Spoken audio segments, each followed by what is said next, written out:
कहानी का शीर्षक है पूर्वाग्रह। सही किया या गलत, इसी में रिया उलझी थी। तभी मोबाइल बज उठा। स्क्रीन पर विनय भैया उभरा। हाँ भैया। छोटी बैठ गए हम लोग ट्रेन में। 5 मिनट हुए ट्रेन को निकले। चलो, तुम अपना और बाबू का ध्यान रखना। बाय। हाँ भैया प्रणाम। रिया इससे ज़्यादा नहीं बोल पाई। परेशान थी पर क्यों? अपनी भाभी श्रद्धा से जितना बदला सोचा था लेना, इन 5 दिनों में उसने ले लिया था। फिर किस बात की ग्लानि? रहने दो, मेरा स्वभाव ही ऐसा है, नहीं कर पाती बुरा व्यवहार। अब जब किया है तो हजम होने में समय लगेगा अपने आप को। शीशे के सामने खड़ी खड़ी वो बुदबुदाई। उफ, बाल कैसे बिखरे हैं। अब पता नहीं बेबी ने कंघा कहाँ रखा होगा। सारा दिन इधर का सामान उधर। उसने नज़रें दौड़ाई। तभी उसकी नज़र ऊपर स्टैंड पर पड़ी। नीचे का सारा सामान, जहां आसानी से उसकी 2 साल की बेबी के हाथ जाते थे, ऊपर करीने से सजा था। ज़रूर गुंजा उसकी कामवाली का काम होगा। स्नेह टपक पड़ा गुंजा के लिए। चलो, अब ये लड़की ढंग के काम करने लगी है, नहीं तो सारा दिन बस खाना और बेबी के पीछे डोलना, यही काम था। रिया आकर सोफे पर बैठ गई। उसने एक नज़र कमरे पर डाली।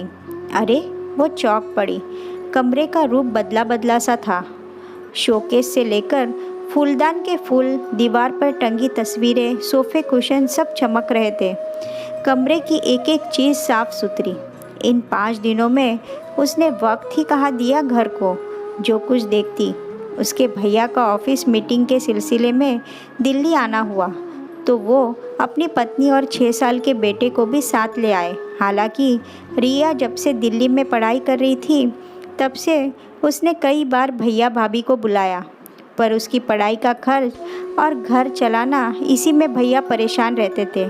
हर बार जब प्रोग्राम बनता कोई न कोई खर्च सामने आ जाता और उसकी भाभी के दिल्ली दर्शन का सपना दबा ही रह जाता।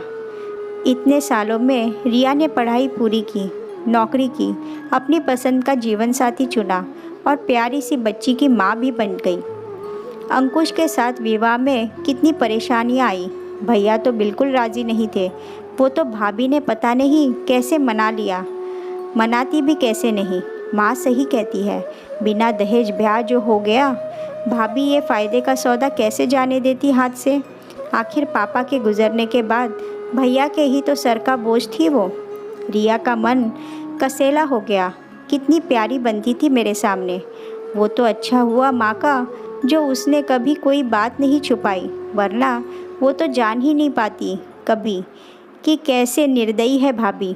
न समय से माँ को खाना दिया कभी, न बीमार होने पर सुध ली। और मेरे सामने कैसे कर लेती थी इतना नाटक। मम्मी क्या बना दूँ, आप जो बोलो वही बना देती हूँ। ओह, नाटकबाज। मैंने भी तो अच्छा मज़ा चखाया। 5 दिन पूरा किचन छोड़ दिया उन्हीं पर। एक दिन भी छुट्टी नहीं ली, न ढंग से बात की, न कोई गिफ्ट दिया। बड़ा मन था महारानी का दिल्ली दर्शन करने का। न शॉपिंग न घूमना, बस घर में रहो और देखते रहो बालकनी से दिल्ली। अपनी कामयाबी पर फूली नहीं समा रही थी रिया। दीदी, बेबी को भूख लगी है, गुंजा की आवाज़ थी। हाँ तो दे दो दूध, रिया ने जवाब दिया। दीदी दूध पीने में ये बहुत बदमाशी करती है, आप भी बना दो ना वो क्या कहते हैं, पाइस, दूध वाला हलवा। बड़े चाव से खाती है ये, भाभी खिलाती थी रोज़। बड़ी अच्छी है आपकी भाभी, गुंजा चहक चहक कर बोल रही थी। अच्छा, बहुत तारीफ़ें हो रही है भाभी की, जबकि तेरा तो काम बढ़ गया था इधर। रिया चिढ़कर बोली।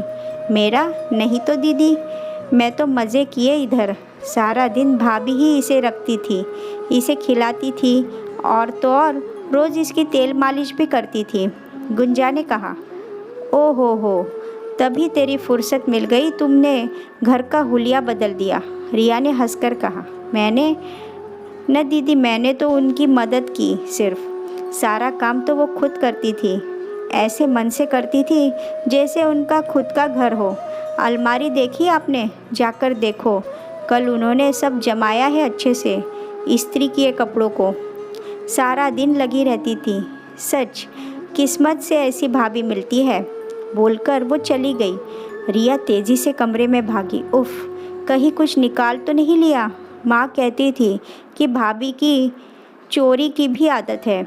उनकी चीज़ें हमेशा गायब होती रहती है। अलमारी खोली, करीने से रखे कपड़े, उसके पर्स एक तिनका भी गायब नहीं। हे राम, क्या कर दिया मैंने? इतना उपेक्षा, इतना तिरस्कार। आंखों से आंसू फूट पड़े। बचपन से माँ के साथ रही, देखा है उसका स्वभाव, फिर कैसे भूल गई वो। माँ तो आए दिन कामवालियों पर भी चोरी के इल्ज़ाम लगाती रहती थी। फिर क्यों वो माँ की अनर्गल बातों का विश्वास करती रही? कितना बुरा व्यवहार किया। ओहो हो, क्षम्य नहीं है। नहीं, पर फिर भी मुझे माफ़ी मांगनी होगी। जो किया उसका प्रायश्चित करना होगा। उसने आंसू पोंछे और मोबाइल पर भाभी का नंबर मिलाने लगी।